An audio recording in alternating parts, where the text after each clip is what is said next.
Hi y'all, welcome to my channel again. This is Regina. I belong to a Learning EQ7 and EQ8 group on Facebook, and one of the ladies had a question about, let me go over here and show you her question.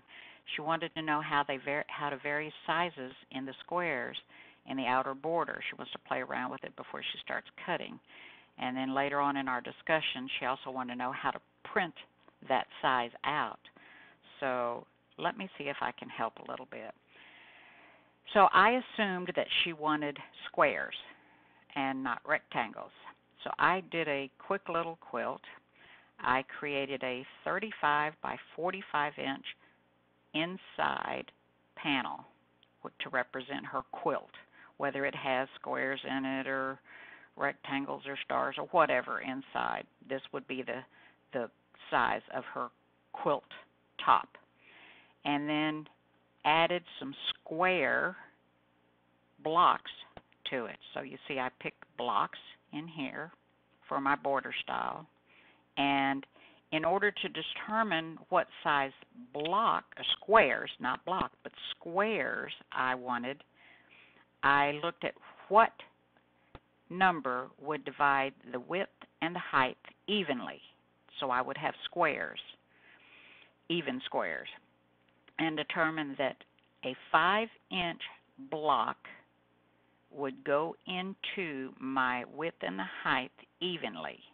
So I wouldn't have 5.18 or 5.38 or whatever. I'd have a 5-inch square, not 5.5 and 5.38.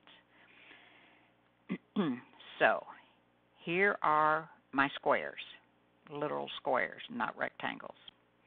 And in order to print that size, so whenever you print out your quilt and everything, you have something in front of you that reminds you exactly what size you want to print these blocks for your border to start sewing them together. Select a square or block in your border, go to File, Print, Rotary Cutting. Now I set up my seam allowance to be a 1/4 inch, which is standard quilting seam size, and I have EQ rounded to the nearest 1/8. So let's preview this block size. So I'm going to zoom in, hold down my mouse button, left mouse button, and draw a square around that.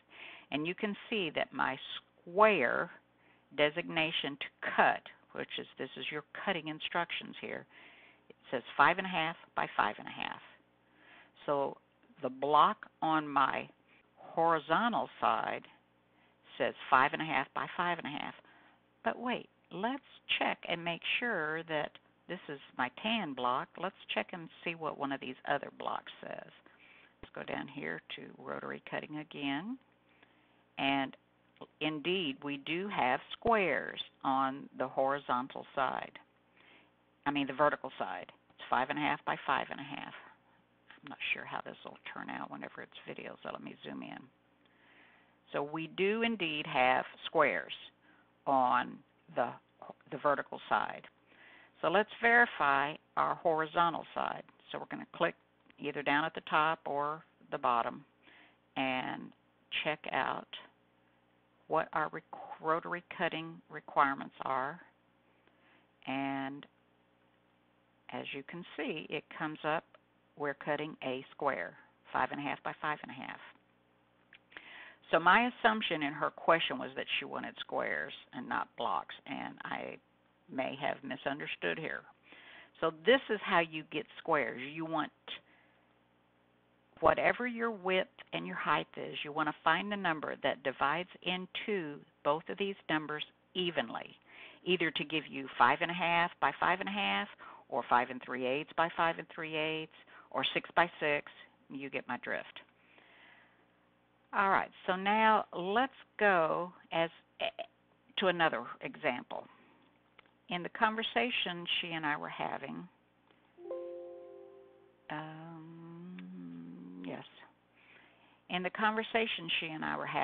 she had mentioned that she wanted to have a border in her quilt, and she wanted the finished product to be 44 and 62, approximately, close to that. So I did some calculations from the outside borders in, and I determined that the quilt layout, your actual quilt top, needed to be 30 by 48. All right, so I went to the borders, and in order to have this 44 by 62, I determined a 2-inch inner border all the way around, and on her blocks that she had in the border, I figured out I needed to put this designation in. I'm not going to say this is what you're going to be cutting. I determined 5-inch here in order to obtain this approximate size of 44 by 62 for her finished quilt. So let's look at the quilt. And you can just take a quick look at it and you can tell these aren't squares. They're rectangles. They're blocks, but they are rectangles.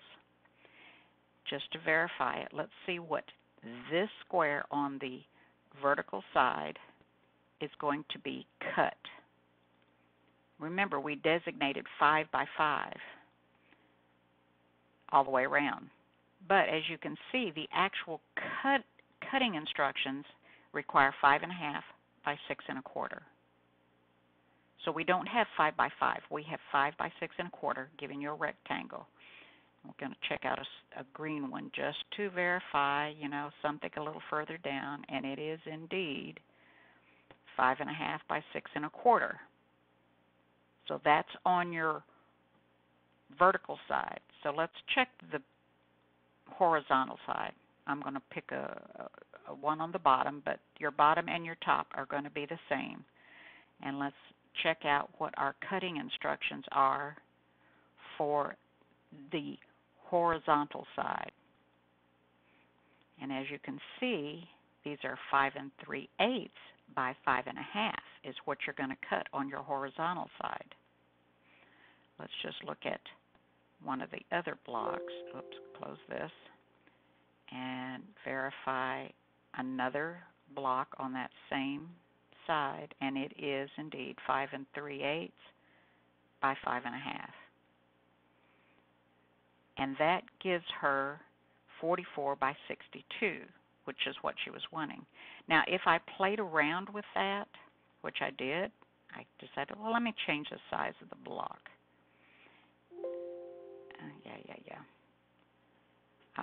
So here I decided I'd start out with the same size panel because I was trying to stay close to 44 by 62.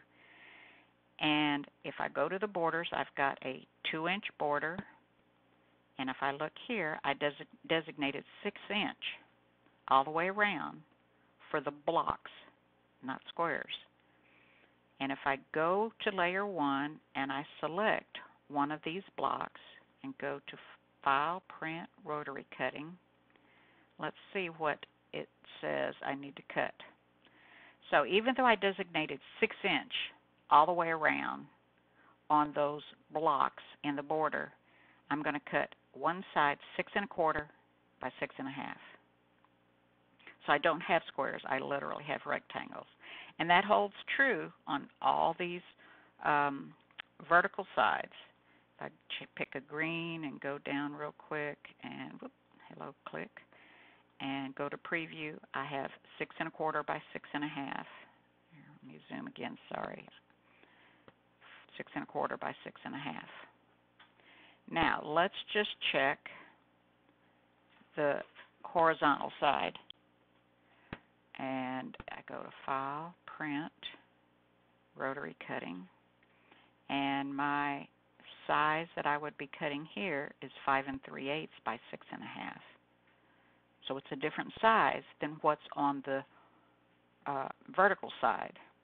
So you have to be real careful when you're changing your block sizes that you check both your vertical and your horizontal blocks that you're cutting, because your blocks on your horizontal side are not going to be the same size as the blocks on the vertical side.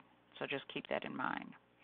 And you see the overall size of the quilt now is 47 by 47.5 by 65.5, based on having approximate 6-inch blocks all the way around.